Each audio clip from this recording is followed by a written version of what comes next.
none mwebwe musigaye mwarabaye gute? Imana nuko kwereka ngo uyu muntu yaroze muzamubwira ngo ni mwebwe muzamubona baroze mwenyine cyangwa baroze buri murozi wese nuko umubwira nyabuna kuko umwuka w'Imana ni umwuka uzana amahoro, si umwuka uzana umuvurungano. Aho umwuka w'Imana ari niho haba hari umudendezi. Haleluya. Ikintu kitazana amahoro si cya Kristo, kuko Kristo ni umwami w'amahoro. Nimuvuge ngo amen. Ikintu cyambere na Paulo yabwiye Timoteyo, mwabayumbe mwe turaye turi gusigira ikanisa, tugiye kubasigira ikintu cy'agaciro, tugiye kubasigira ikintu twaruhiye, tugiye kubasigira ikintu twarariye ku majoro, twaririye inkuna. Nico gituma umuntu azaruha akagucaha ntako wagize, nukugira ngo abanza kuzindaza zo guhereza ikintu ugifate nk'akama mugani w'abarundi. Paulo yabwiye Timoteyo, aramubwira ngo Timoteyo we uzugenda uzibukire abagira gute, abica gahundu bazibukire. Mwebwe ubwanyu ikintu twebwe abakuru turi mu kuvuga, ni mugende mugire gahunda, mugiye kuyobora itorero ry'Imana.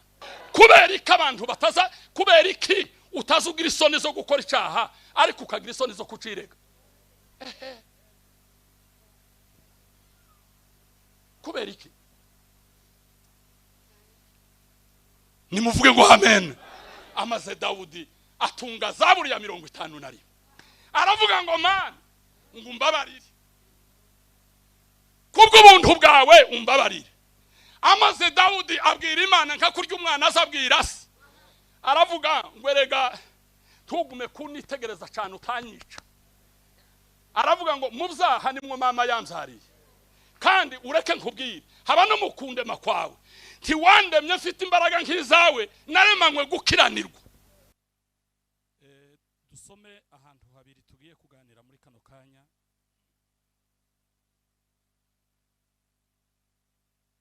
Bwa mbere turasoma mu rwandiko Paulo yandikiye abitesalonike.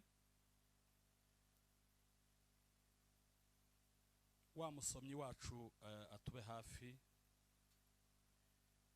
Urwandiko Paulo yandikiye abitesalonike ba mbere ibice 5 no ku murongo wa 23.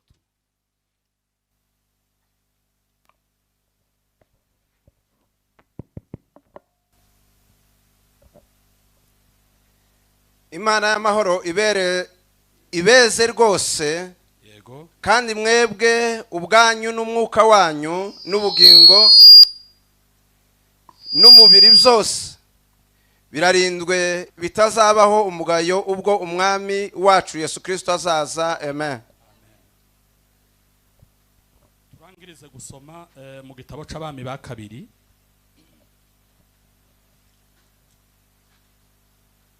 Igitabo c'abami ba kabiri dusome ibice 2 no ku murongo w'9. Urasoma ugeze ku murongo wa 12 na kabiri. Bageze hakurya, Eliya abwira Elisa ati, saba ico ushaka cyose ndakigukorera taratandukanywa nawe. Elisa aramusaba ati, ndakwinginze ndaga imigabane 2 y'umwuka wawe. Eliya aramusubiza ati, uransaba ikiruhije cyane, icyakora numbona ngigukurwaho birakubera bityo, ariko nutambona siko biri biwe.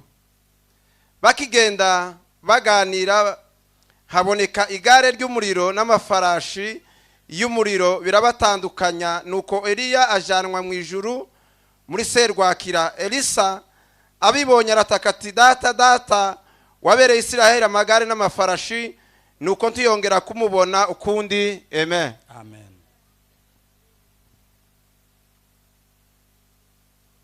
Warangije umurongo wa 12? Yego. Tiwawurangije nka neza.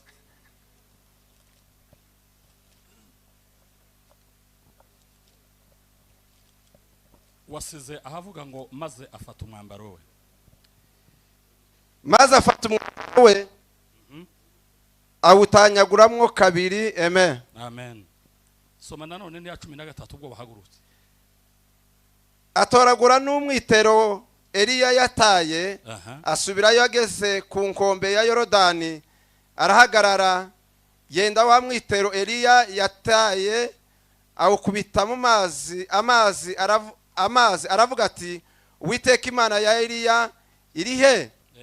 Amaze gukubita amazi yigabanyemo kabiri, amwe aja ukwayo andi ukwayo, Elisa aherako arambuka. Amen. Urakoze cyane. Dushimiye Imana muri iki gicamunsi cy'uyu munsi wa none, kuko Imana iduhaye umwanya wo gusubira kubana nayo. Turashimira Imana ubuntu bwayo n'urukundo rwayo, kuko yateguye muri iyi minsi ko tuzoyibamwo hano, kandi ikabonera umwanya igateranya abantu bose bangana batya. Mu by'ukuri Imana yabikoze. Harya bagiye bavuga abantu bavuye uhereye mu gihugu ca Kenya, Uganda, hano mu Rwanda hatandukanye, muri Kongo, i Burundi n'ahandi. Nabonye n'abavuye muri Amerika. Imana yakunze kuko tubana nabo hano. Ico kintu Imana yakoze gategura uyu mwanya wo kugira ngo tuyibe imbere, tuganire ijambo ry'Imana, turirimbe, dusenge, duhane inama.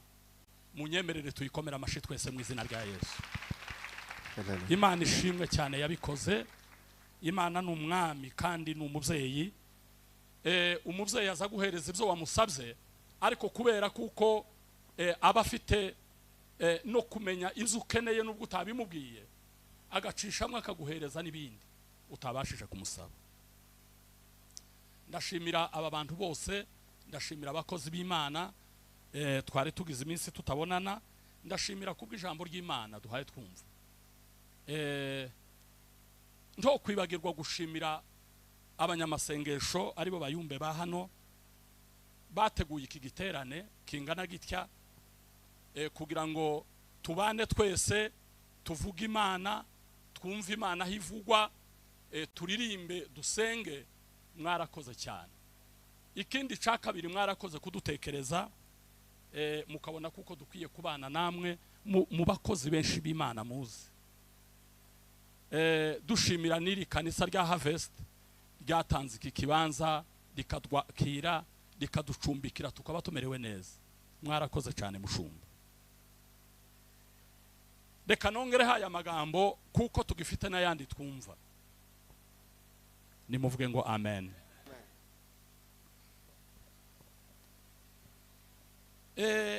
Nkuko teme y'igikorane imeze, ni ijambo ryitwa kwiyeza, kandi bamaze kubidusobanuriraho cyane, gutangirira ku munsi wa 4, nejo ku munsi wa 5, n'uyu munsi babisobanuye. Ko turagenda tuvuga ico umuntu yo kwibutsa abandi, ariko jewe ndaza kusiriza muri rya jambo. Kandi Pastor Mudaherana twari kumwejo, ariko nawe agiye kurangiza rikozeho.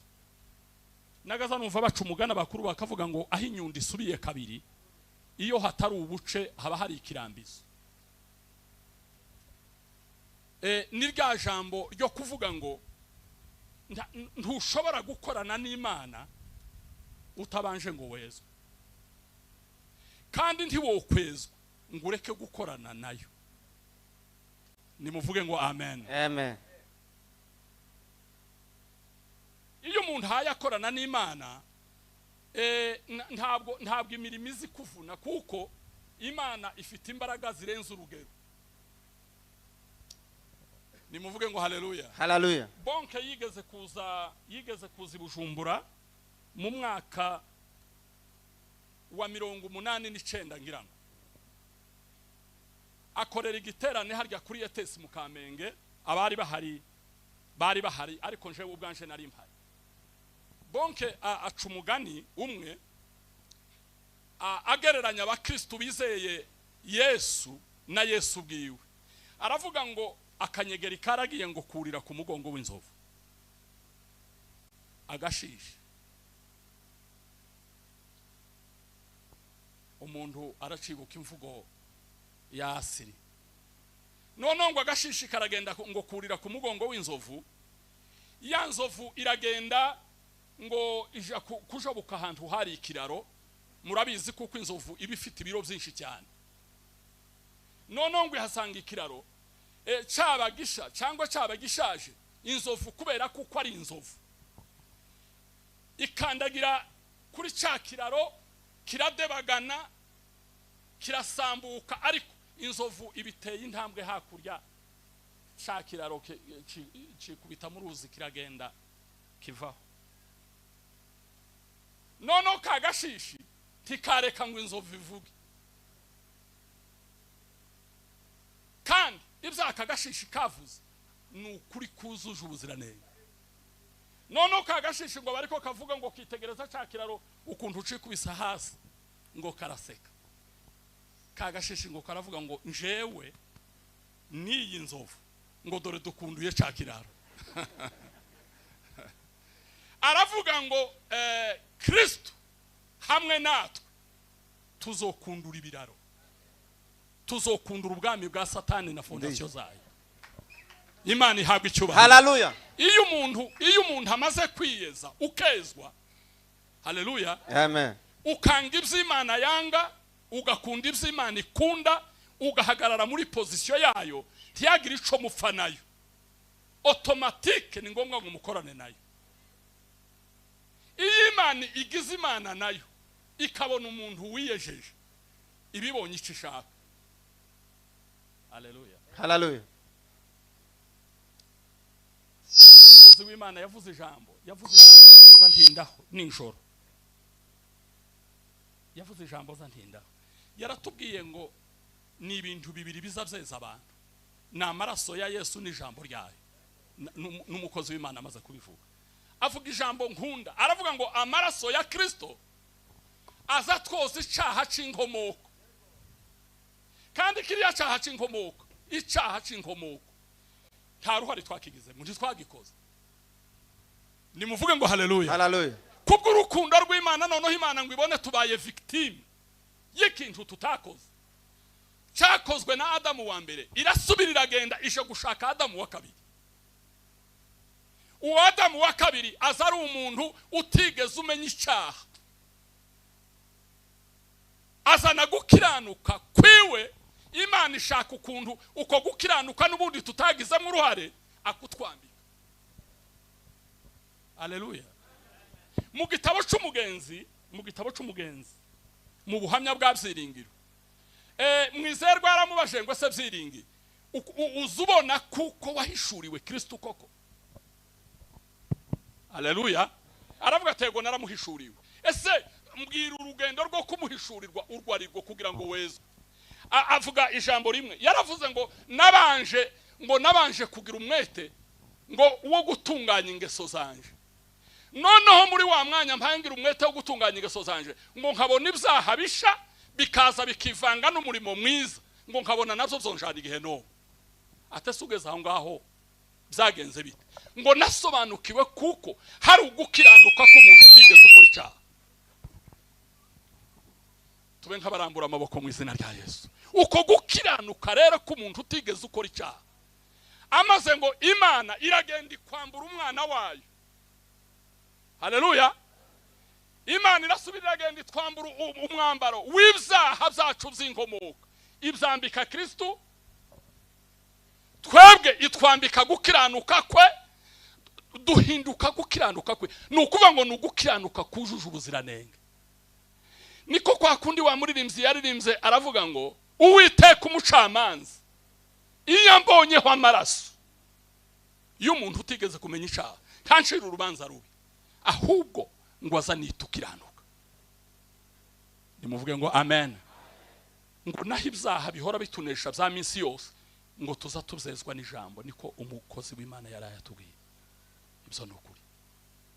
Na Paulo yandikiye abaroma arababwira ngo nuko rero abari muri Kristo Yesu ntateka bazacirwaho, kuko itegeko ry'umwuka ryarindi mudaheranwa tubwiye, kuko itegeko ry'umwuka w'ubugingo bwo muri Kristo ryambatuye ku itegeko ry'ibyaha n'urupfu, kuko ibyo amategeko yananiwe gukora kubw'intege nkeya zacu Imana yabisohoje ubwo yatangaga umwana wayo. Haleluya. Ngo ahinduke igitambo kizima cyera gishimwa n'Imana. Abahaye bantu mva nimuvuge ngo amen. Nguko gukiranuka ukwiye gushaka, uko gukiranuka iyo uhaye gukomora mu ijambo ry'Imana ukagukomora no mu kwizera amaraso ya Kristo. Ni ngombwa ngo kwezwa uba wejejwe, Imana ikabona uko mukorana nayo.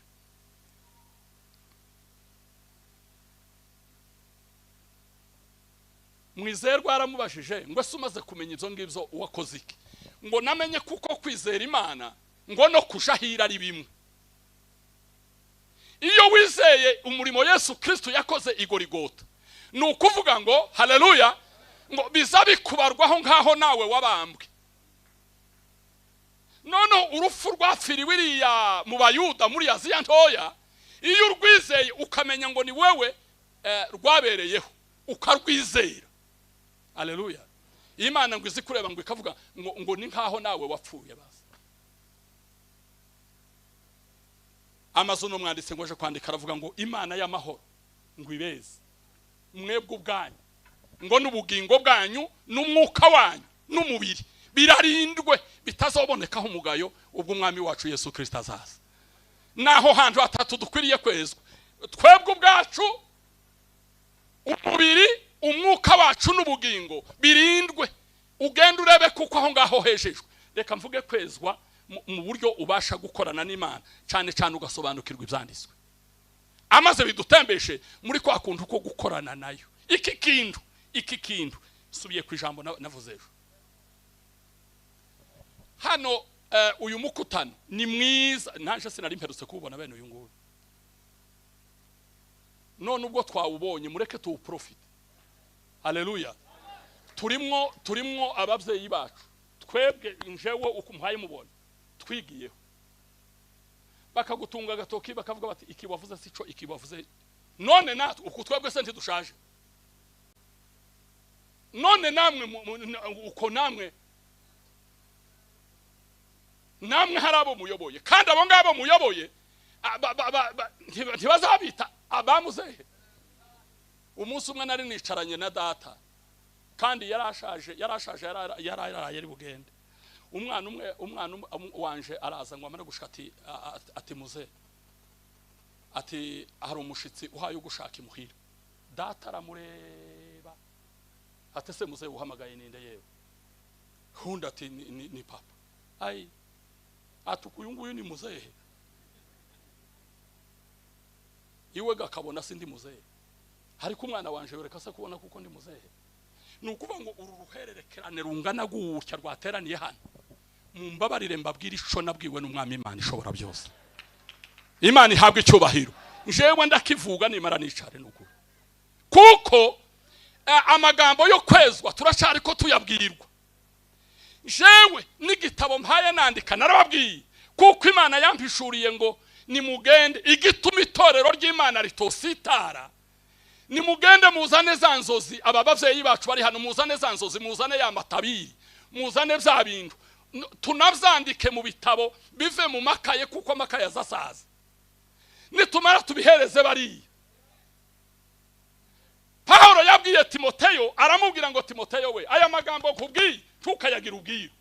Ugende uyabwira abantu nabo bobasha kuyabwira aba. Noneho ntubona kuriya reka maze mbabwire igituma twebwe abapasiteri bakuru turi mu kubikanga. Mvuge ndababwira igituma turi mu kubikanga. Jewe bari mu kuza kumbwira bakambwira bati abayumbi igituma turi mu kubikanga n'abantu bica gahunda. Jewe noneho mbaye bazi oya ni mumureke.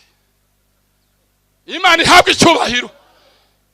Ikintu cyambere na Paulo yabwiye Timoteyo, mwabayumbe mwe turaye turi busigira ikanisa, tugiye kubasigira ikintu cy'agaciro, tugiye kubasigira ikintu twaruhiye, tugiye kubasigira ikintu twarariye ku majoro, twaririye inkuna. Nico gituma umuntu azaruha akagucaha ntako wagize, nukugira ngo abanza kuzindaza zo guhereza ikintu ugifate nk'akama mugani w'abarundi. Paulo yabwiye Timoteyo aramubwira ngo Timoteyo we uzugenda uzibukire abagira gute abica gahunda bazibukire mwebwe ubwanyu ikintu twebwe abakuru turi mu kuvuga ni mugende mugire gahunda mugiye kuyobora itorero ry'Imana kandi twebwe ubu ngubu notunga itorero kuri urutoki kuri Rugondera nkabwira nti Rugondera uza wica gahunda kandi afite abayoboye ni nkaho mbashirutse isoro ariko mwebwe ubwanyu mwenyine espoir mwebwe muyobora kuzabica gahunda ntimuyizi ni mugende mupfufura niyo ngiyo tugihaye tubona tuvuge ngo itorero ry'Imana tugiye kurisigira hazina ico ni kimwe ikintu cya kabiri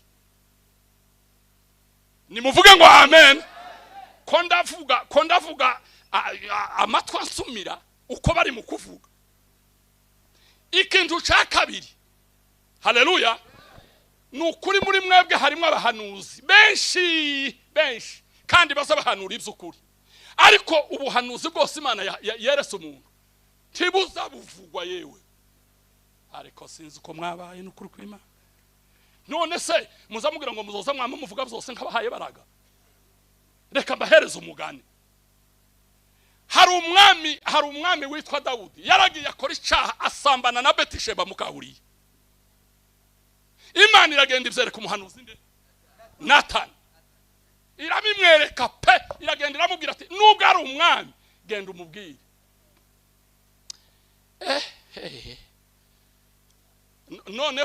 noneho abantu benshi mureke mbabwire simbarusha ubuhanuzi niyenda sindi nawe ariko ngiye kubabwira ibintu icambere sinakibabwiye cyo kwisha gahunda ngeze ku buhanuzi ndavuga ibintu nkabingahe nimara nicara nimuvuge ngo amen nashatse ngo tuambiyane ukweli nta mwanya uhari ukuguku turafahanga hatuja mu bindi tugende tuvuze induru umupaka itorero ry'Imana muzorisiga hazima tuza dutinyana ndetse njabona navuze ngo abakuru b'abayumbe n'aba bakuru b'abapasteri mushaka umwanya muze twicarane dusasa inzobe yampaye inkadata gasi shaka umwanya twicarane tituzi ikindi gihe tuzosubira guhura wabiteguye ndabizi kuko ndabizi kandi mwaba pasiteri mubabwire apana kuja kuvuga twenyine turi mu cicaro c'abapasiteri muza muvuga ngo ico turi mu kubagaya niki tubijeho impaka tumenye ico twa tubahohoteraho namwe mumenye ivyo muza muduhohoteraho nuwo murimo jewe mpaye ngenda mbwira amatorero nimuvuge ngo amen kuko byanga byakunda turashaje ko turatera tugenda haleluya Dawudi Imana imaze kumubwira mwovuga ngo amen ese ibintu tubibandanye cyangwa tubandanye ibindi ibi ngibi ni byiza Imana ihabwa icyubahiro Natani aravuga ati perezida wa Republika nama ngenda nimara gushika mubwira ngo warayisambanye ese yamara gushika akamubwira gutyo uri kurabona kuko yamuvaga imbere none mwebwe musigaye mwarabaye gute Imana nukukwereka ngo uyu muntu yaroze muzamubwira ngo ni mwebwe muzamubona baroze mwenyine cyangwa baroze buri murozi wese nukumubwira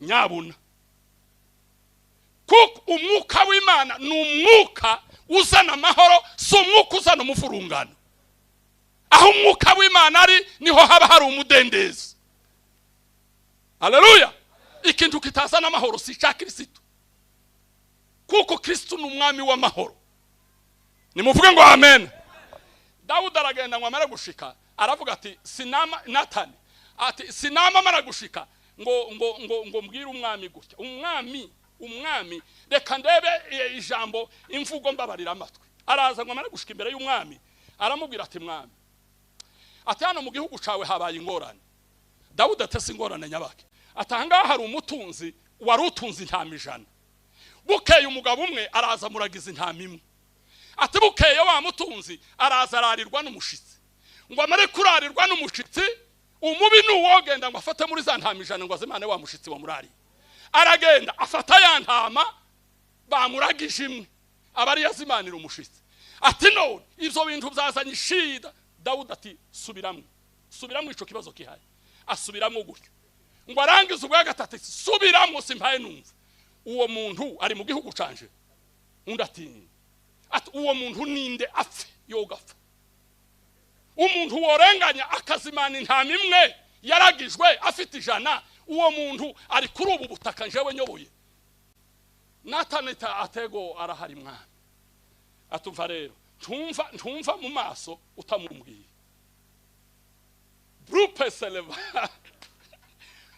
Turuzi bingibi Imana izitwereka. Igihe kiraje kandi kirasohoye. Muzoza mwisanga muri ahantu mugomba kuvuga ico mwavuze. Mugomba gusubira mu ico mwavuze. Nimuvuge ngo amen. Dawudi aravuga ati mbwira uwo muntu urubanza naruciye. Uwo muntu ntakwiriye gufungwa, akwiriye gupfa. Natani aravuga ati sawa, ubwo kera yamaze guca urubanza reka ndikocore. Aravuga ati mwami uwo muntu ni wewe. Dawudi ati sa twebwe hari iwacu ndiko twatuvuga. Ati ni jewe gute? Ati Imana yantumye ngo ese ntiwari ufite abagore bawe 7 nimba atari 8? Ese wagiye gusambana na Mukawuriya umugore w'umusirikari wawe? Singira ngo ni wowe ufite benshi. Ta ABCD. Igituma Imana yakundaga Dawudi. Nimugire gutya. Imana ihawe icyubahiro. Aravuga ati ego narabikoze. Nigeze gutanga seminari y'abasore. Umusore umwe arambaza ati pastor ese no ukora icyaha kagenda ngafukama ntakivuze ticoba barirwa. Ndamubwira nti hariho ibintu bibiri, hari ibicumuro hakaba n'ibyaha. Iyo ukoze igicumuro mu bitekerezo ukifuza ukakora umugambi mubi wogenda ugafukama kandi Imana ikakubabarira. Ariko icyaha abantu babonye, icyaha wavuze bakumva, uzogenda uhamagara umuntu w'umwizerwa ucihane, kuko bivuga ngo mwaturira n'ibyaha kugira ngo mugira gute mukizwe. Iki giterane cya hano Rubavu nakigereranije na ya conference y'abaye i Yerusalemu ya mbere. Hari habaye akajagari mu matorero, abantu bazana desordre ngo bamare batuma intumwa ku urwandiko ku ntumwa bati hano havutse ibibazo. Intumwa ngo zije kuvuga ziravuga ngo twebwe umwuka wera hamwe natwe bazipole desefeadora. Nukuvuga ngo udafite icumwuka wera yamubwiye aceceke nta ukugaya. Amen. Baravuga ngo umwuka wera hamwe natwe tubategetse ibingibi. Mugende mwirinde ubusambanyi, mwirinde inyamanfu, mwirinde byaterekerejwe ibishushanyo bisengwa. Ibindi nukubagereka insyo zidafite ico zimaze ahasigaye buba amahoro.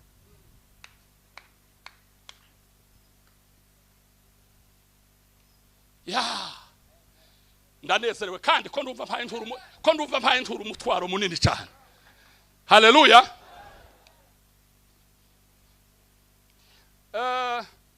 Uwa musoro rambaza ngo se Dawudi ko yasambanye ngo se yireze kurindi. Ayi ntariko ntintuzo usoma ibyanditswe pe. Yeguriza turikiye hehe.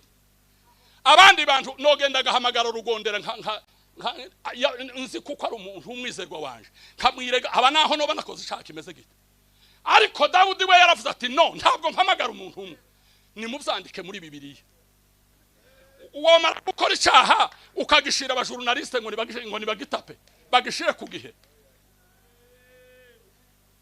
Ni wewe wari wirega nka Dawudi wewe. Abandi ko bazabihana ko bazabacumura bakirega ku muntu umwe. Naho Dawudi natwe yatwirezeho tutarabo mu gihe cye. Tutarabo mu gihe cye. Nukuvuga ngo iyo batavyandika muri Bibiliya titwomenye ko Dawudi yasambanye na Mukawuriya. Yihanye mu ijuru, yihana ku ma generation azobaho. Imana ihabwe icyubahiro. Kubera iki abantu bataza, kubera iki utazugira isoni zo gukora icyaha ariko ukagira isoni zo kucirega? Kubera iki? Nimuvuge ngo amen. Amaze Dawudi atunga zaburi ya 51 aravuga ngo mana ngo umbabarire kubwo ubuntu bwawe umbabarire. Amaze Dawudi abwira Imana nka kurya umwana azabwira se, aravuga ngo erega tugume kunitegereza cyane utanyica. Aravuga ngo mu byaha nimwo mama yamzariye, kandi ureke nkubwire haba no mukundema kwawe ntiwandemye mfite imbaraga nk'izawe naremanywe gukiranirwa. Ati si wowe wandemye gituma utandemanye gukiranuka mba nakoze icaha nkiranutse. Burya nta handi wobyigira Imana woyibyigira ku ijambo ryayo, ariko ibisobanuro byawe n'amakomantere yawe rekera aho ngaho. Imana ngo iraceceka. Aravuga ati se wanyejeje nanga kwera. Aravuga ngo nyejesha ezobu nagati bagaza biyuhagiza ngo kagaza gakuraho bucafu ngo karuwa kagakuraho haba n'inkovu. Nyejesha ezobu uyinkube ndera ndushurubura. Amaze avuga ijambo rizari nezeza nimuvuge ngo haleluya. Aravuga ngo ibi ngibi byabereyeho kugira ngo uboneke kukiranuka nuvuga, byabereyeho kugira ngo uboneke kuboneye n'ushurubanza wowe nguzo ushaka ukuri ko mu mutima. Ati mbabarira amaze uzorebe kuko nzosubira gukora ari amanyambwa. Nimuvuge ngo amina. Burya yaba gukubitana kutari icaha ubwo mudaheranwa yari yize nk'akarateka bukeye twogiye tumubwira akabadukosorera.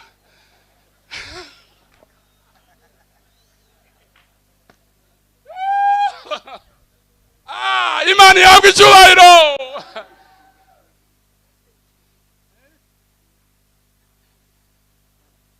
Uramukubita mudahera.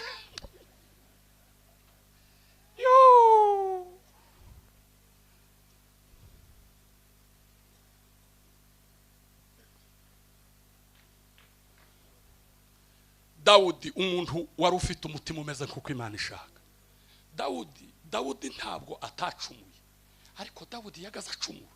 Ariko mu gihe abonye kuko yacumuye akihana icaha akacihana canga,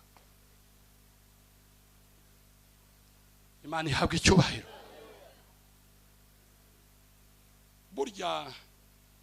Burya ngiye gukubita umuntu undi kure, ngiye gukubita umuntu urahanga akahaguma afite inohori no mukorera igitangaza, no mukubita kaburirwa uburyo. Ariko noza nyibangura ntya wa muntu waruhagaza hanga akaza kaninjiramo sinobona uko mukubita. Iyo umuntu yakoze icaha amaze ukavuga ngo reka nigireyo ugatangira kwishiramo amawaso yo kwigirayo, Imana izi gukubitira kuri.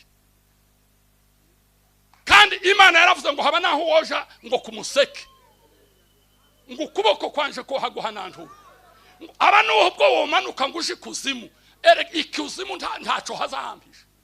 Ariko Imana yabwe icyubahiro. Waje guhunga Imana wayikosheye ukayihungiraho.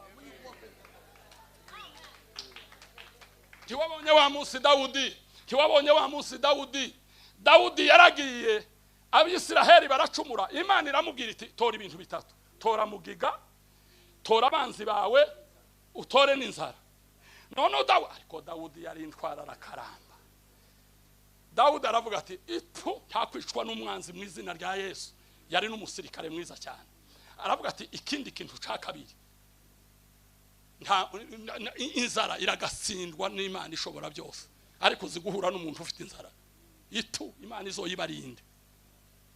Aravuga ati genda utwicishe mugiga yo nidufa turagwa mu maboko yawe.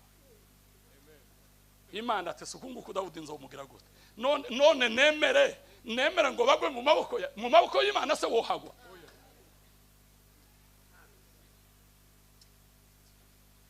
Ninde wakubwiye ko mu maboko y'Imana wohagwa?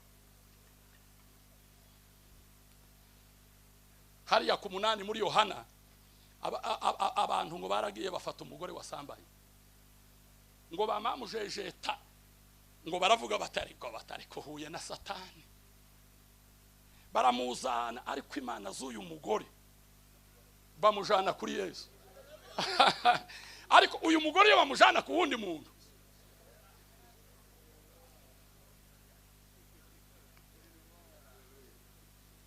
Ukumeze kose ija kuri Yesu. Ninde wakubwiye kuko hari umuntu uzugwa kuri Yesu? Imana ihabwa icyubahiro.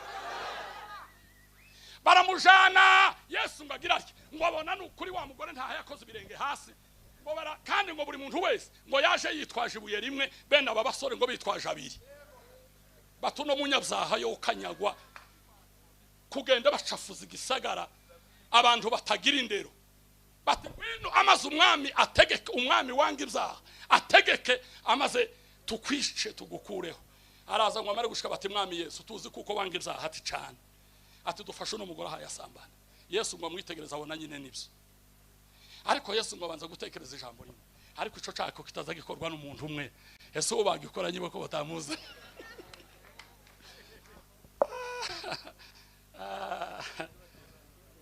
Amaze Yesu hari agatabo ka commentaire nasomye karavuga ngo Yesu ngo bararanganya mwamaso.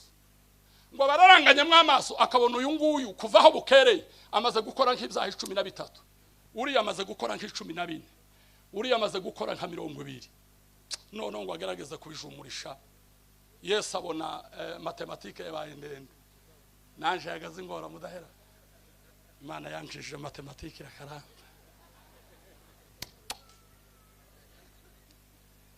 Yesu ngo iyi mibare yabaga myinshi hari ibintu bagaza bita gusimplify. Ukandika kimwe hejuru ikindi hasi ukavuga uti kingi kigwanye niki binakuwa birefu. Noneho ukagerageza gufata udushobozi. Yesu byabyaha byaba abantu bimubana byinshi bwira mugenzi wawe bimubana byinshi. Kandi bashoreye umunyabyaha ngo aje gupfa. Mazina burya umuntu wanga icaha. Umuntu wanga icaha nushoboye kukibabarira. Ariko barya abantu muzamubona bananirwe kubabarira ibyaha barabigira. Yego hanyuma agafata uyu nguyu yari afite 20 uyu nguyu yari afite 18 uyu ngo yunama hasi ngo yandikisha urutoki hasi burya ariko bitsemplifi none ngaro nimubwira gurya mwizira rya Imana yagwe icyubahiro. Yesu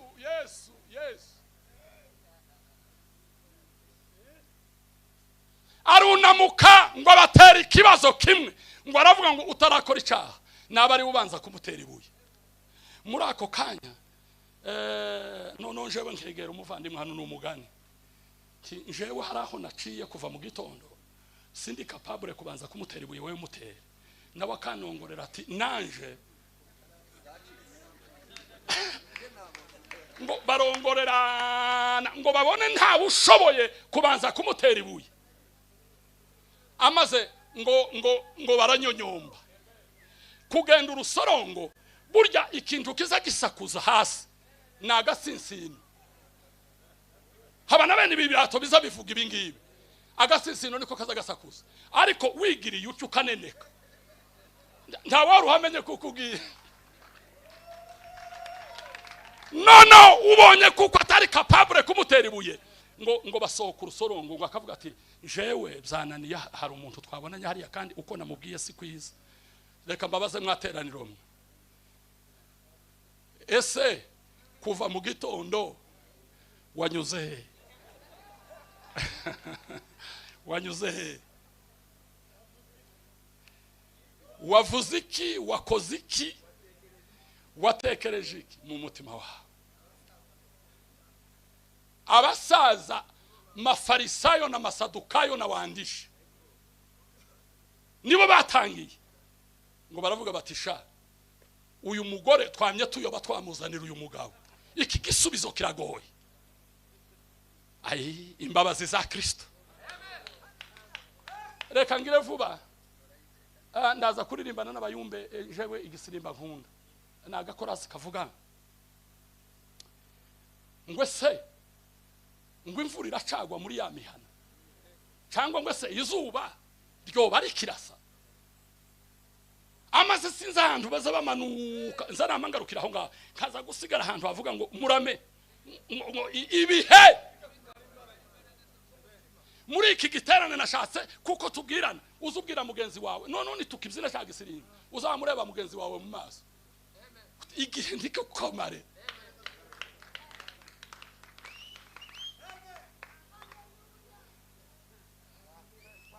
turaza kukaririmba mu mwanya mutoya Imana ihabwa icyubahiro Yesu ngarunamuka asanga wa mugore wenyine ni uhagaze ngo aramubaza ngo ese mugore babandi bakuregaga bari he aravuga ati simbizi atariko nabonye basohoka ngubwo hatabone sukurega ninga uyo kamubwira ati ubwo hatabone sukurega nabo sishasha ngo genda nanje singucira urubanza ngo ariko ubwibyo twakoze byose utapfuye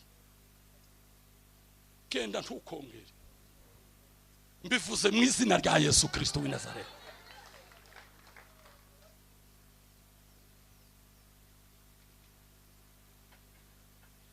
ikintu cya kabiri cyari cy'ubuhanuzi data sibyo harabaye banumva jewe ndabizi reka tuje muri iri jambo ryo mu bami hari ikintu Imana yanyeretse hariho umuntu tuza gufasha mbere yo kuririmba ako karirimbo Imana kwirakora ibitangaza n'ibimenyetso n'imirimo ikomeye nisho cyatumye mvuga ngo iki giterane cya hano Rubavu ko ndakigereranya na ya nama premiere conference kuko hano turabwizanye iki ukuri kandi ukunguko murasanga ntaco twagaza tugayanira gusa habe communication nitumara tubandanya akazi Imana ihabwa icyubahiro hano dusomye ijambo rya Elisa na Eliya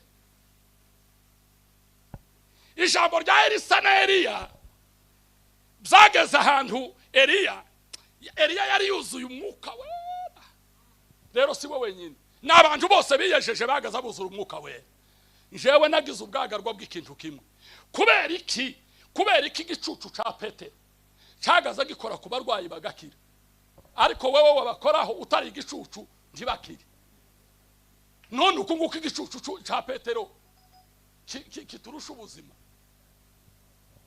igicucu iyo umuntu agiye gutukunda azamwita nguri igicucu ca Petero cyagaza gikiza abarwayi ngo bakabatega gusa ngo Petero igicucu ciwe kibakoreho cabakoraho n'ukuri bagakira ariko ndababwiye kandi mbivugishije umwuka wera giterane hari abantu benshi bari barwaye indwara zigiye kubarekura mu izina rya Yesu Kristo w'i Nazareti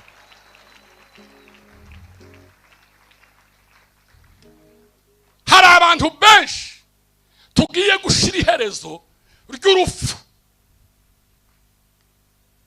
mu miryango yabo reka mvuge iryo jambo ndirangiza ntaza no kuryibagirwa hano muri iki giterane hari umubyeyi uherutse gupfusha umwana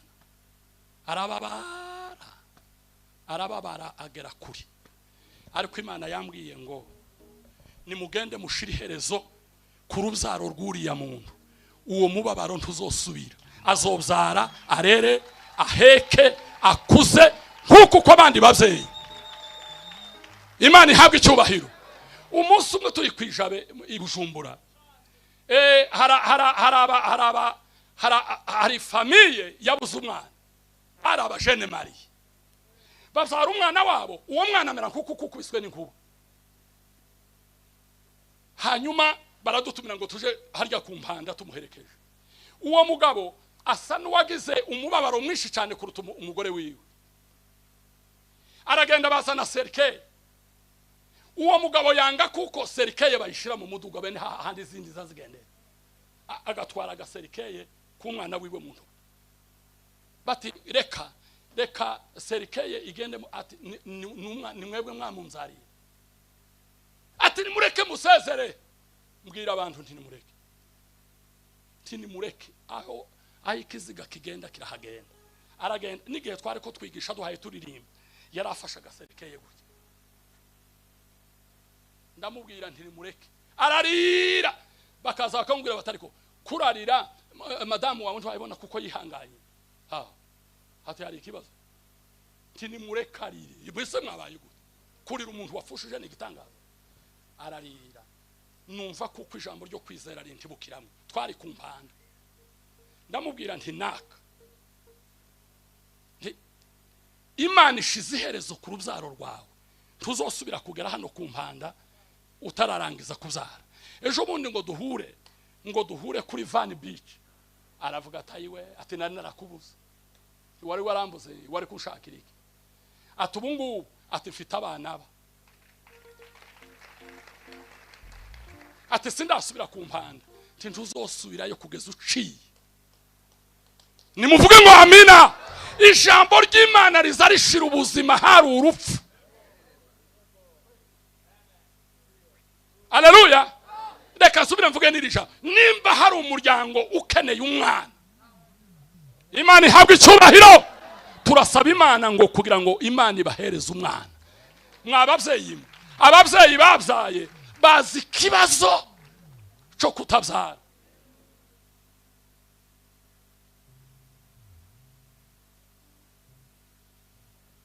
Eliya yari yaruzuye umwuka wera yashitsaho Elisa yaragirira inka Elisa yari afite inka bene izingizi zihinga azana gatambaro ninka bene kagatambaro bazabambara mu ijosi yo hari imbeho karya niko yanajugunye Elisa ntabwo ari umwitero wundi bazabakita ngo ikibene akangaka yego arayifata ayijugunyira Elisa ngo mare yamatama ntiyamubwiye ati ngwino nkuriki Elisa atora ya furari yiwe ngo arayireba ngo yumva kuko sheke de puri muzamukana atese uno mugabo anteye iki iyo haza kuba nk'iki gihe baravugaga bati aramukojeje Eliya batamuteye amute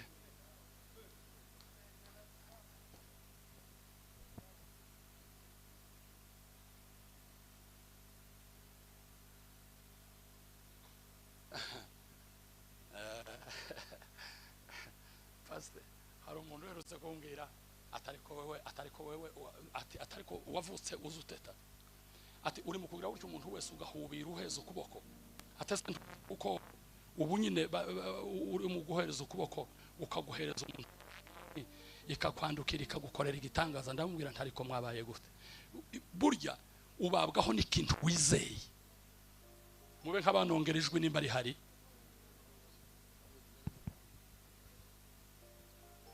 Haleluya ico wizeye nico kikubaho ubu ngubu abantu bari mu kuvuga ngo naramukije ngo naka ngo namanumva ngo ikintu kiranzamuka ariko wa munyabwoba wamuramukiriza giki ubwo unyantege nkayo meze gute tugeza ahantu umuntu ananirwa guhereza ubundi ukuboko bisho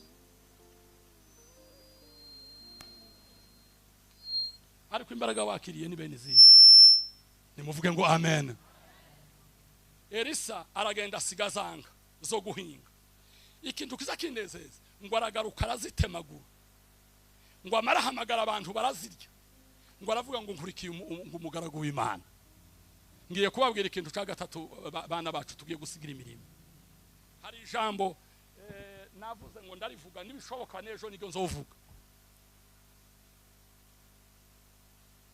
kuko Imana kwiraduhamagarira kuja mu mirimo ikomeye yindi yakure sinzi gihe tuzosubira guhurira namwe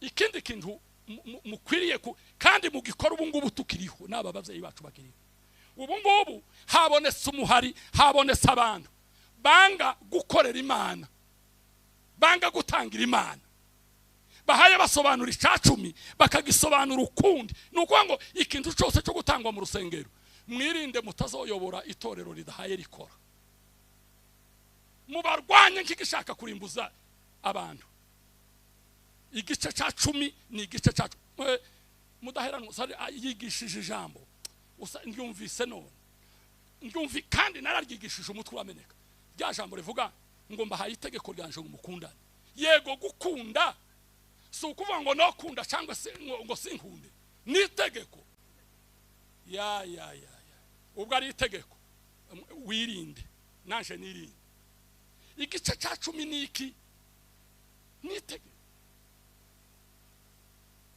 bari mukuja kuvuga bakavuga ngo ibyo ngibyo ngo nibyo mwisezerano rya kera umva shitanu yemwe mwabakozi b'Imana mwe murayo muri sigarani kanisa ngo ibyo ngo nibyo mwisezerano rya kera umva nkubwire ayo nama commentaire y'abazayifu iyo ni namuna ya kushindwa iyo bashaka kuko Imana ibatabara basoma isezerano rya kera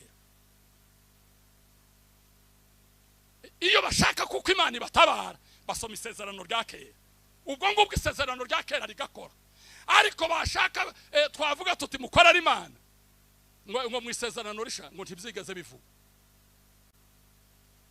isezerano rya kera nirisha uzozura isomo kubishaka rero ko Yesu yaje kubera ikatasiza kuye rya kera mbega Yesu aza ahaye yigishije iri sisezerano rya kera yavuze eregira isha ryabaye azamuse ariko we ni rya kera yavuze hinya nukuri ni isezerano rya kera yagaza yigisha nta kindi yaravuze ngo ntimutekereze kuko naje gukuraho amategeko ahubwo naje oya kuyasohoza wampaye inka ntabwo yavuze ngo yaje kuyakomeza yarakomeye sinaje gukuraho amategeko ahubwo naje kuyasohoza kubera kuko mwebwe yabananiye nimumara muzondebereho kuko umwigishwa akwiriye kurebera ku mwigisha wiwe nimba hari unumvise navuga ngo amena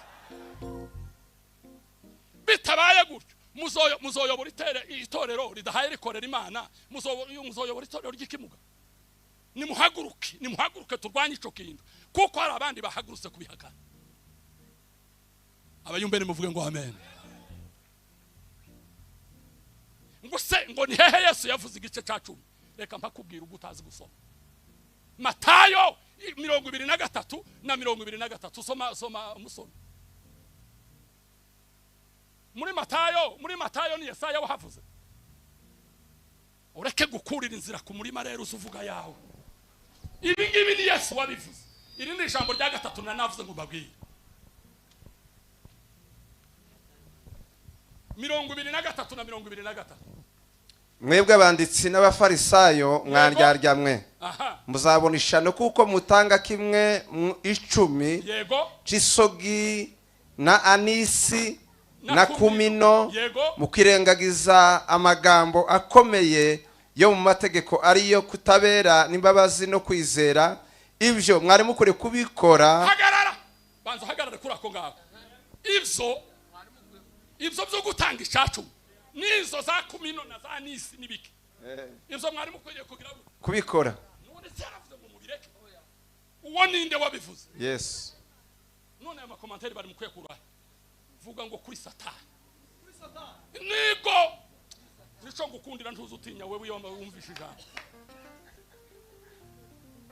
ibyo mwari mukwiriye kubikora na bya bindi ntimubireke umva abantu bari mu kuvuga ngiyo tuvuze ngo ni mutange ituru ngo abapasiteri barapfuye ese twishwe ni twebwe ntitubayeho nkuko ubayeho Imana ihabwe icyubahiro haleluya twebwe dushaka ngo uko ijambo ry'Imana rivuga ntiyagira kantu muzotezura ijambo ry'Imana ryavuze Yesu igihe cya Yesu igituma tavuze igice cya 10 cyane ngiye kukikubwira ntabwo yaracigisha igice cya 10 bagaza batanga igice cya 10 kuri rengarenga n'imbogeri utundi tubuga bene tungutu twa ivive n'utu isogo wampaye isogo bagaza yagaza genda yagura isogo akagabanya jire wakagabanya ati izingizi ni muzijane mu rusengero muzishira abatamzi iki ni icacu none wumva kuko Yesu yari afite umwanya wo gusubira kwigisha icacu twebwe twatubabwira ngo muduhereze isogo igihe cya Yesu bagaza bazitanga ni Yesu bivuze nimuvuge ngo amen haleluya